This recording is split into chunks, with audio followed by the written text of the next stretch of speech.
নৱযাত্ৰা। ধ্ৰুৱজ্যোতি দত্তৰ এটি হৃদয়স্পৰ্শী গল্প নৱযাত্ৰা পাঠ কৰিবলৈ লৈছো। নৈখনৰ বালিচৰত সিহঁতহাল ওলাই যোৱাৰ পদচিহ্নবোৰহে তেতিয়া একমাত্ৰ খোদিত হৈ আছিল। উভতনিৰ নাছিল। মাকজনীয়ে কিবা এটা উমান পাই উধাটো খাই দৌৰি গৈছিল নৈখনৰ কেঁকুৰিটোতে পাতি থোৱা জালখনৰ দিশে।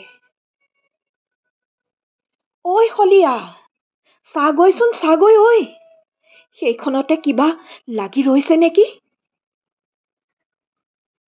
নাৱৰীয়াজনক ৰিঙিয়াই কথাকেইটা কওঁতে তাইৰ মাতটো সামান্য কঁপি উঠিছিল।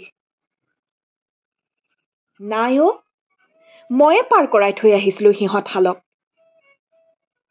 আবেলিৰ উভতনি ডিঙৰাখনৰ পৰাই নাৱৰীয়াটোৱে তাইক অভয় দি কৈছিল,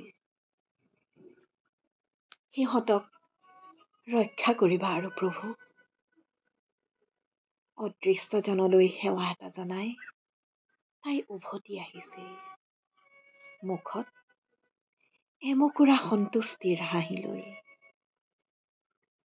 নৱযাত্ৰা।